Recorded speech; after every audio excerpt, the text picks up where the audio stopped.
Welcome back to Catechism with Father Logue.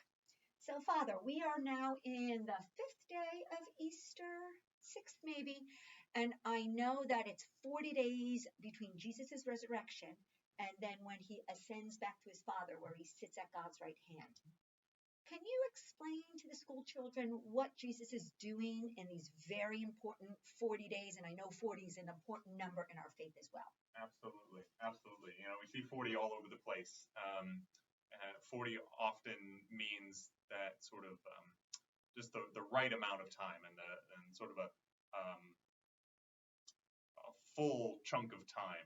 So Jesus was in the desert for 40 days. It wasn't necessarily checking his watch every day, but it was a big chunk of time.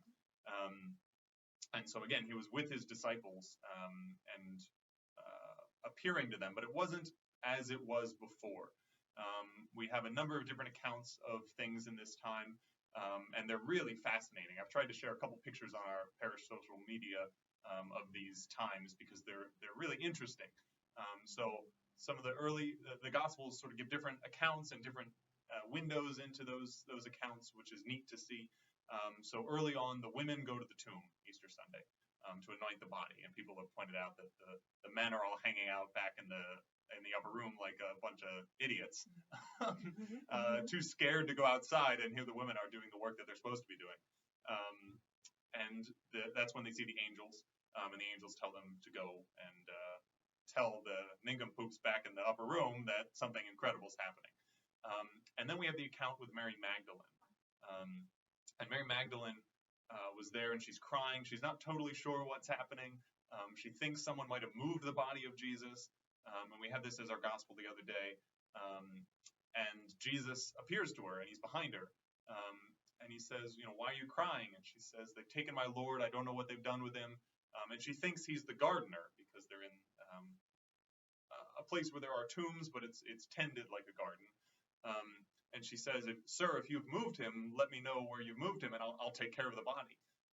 And that's when he says, Mary. And she realizes who it is. And people have pointed out the beauty of her thinking that Jesus is the gardener because God, of course, is the creator. And in the beginning, he makes the Garden of Eden. So in a sense, he is the gardener.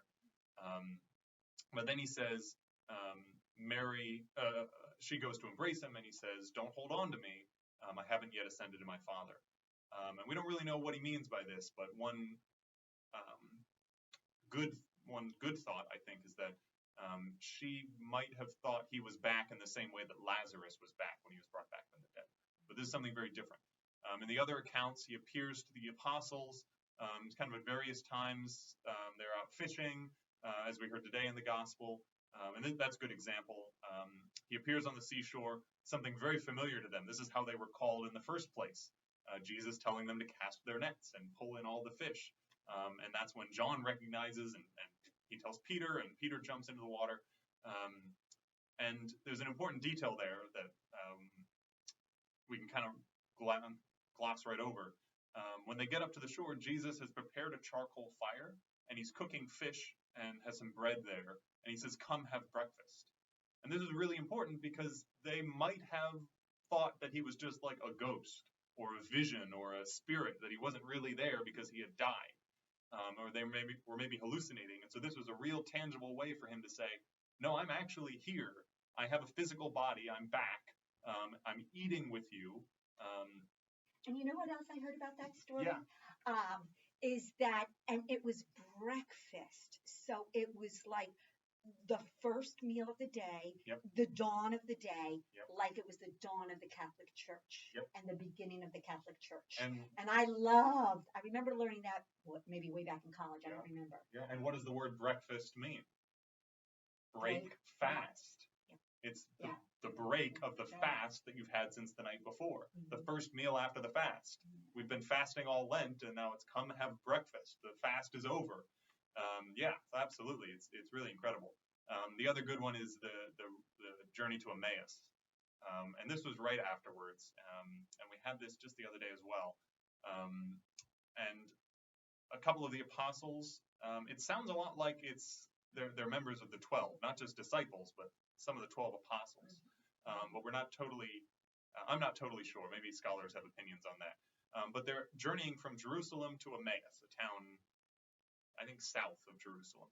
And Jesus appears to them, and he just appears as a normal traveler walking alongside. And he starts to ask them, hey, what's going on? And they're like, haven't you heard what happened in Jerusalem? Jesus was there. We thought he was the Messiah, but they put him to death.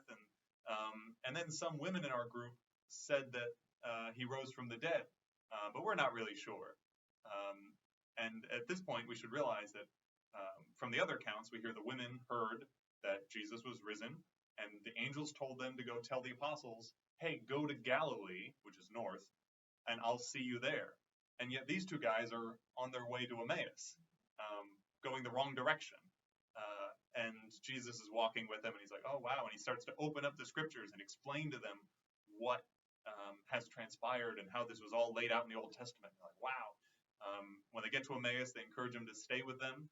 And as he's breaking bread with them at their meal, their eyes are open. He says the blessing. He celebrates Mass. And their eyes are open. They realize, and he vanishes. And then it says immediately they go back to Jerusalem, both to tell the apostles and because they realized that they were not doing the right thing.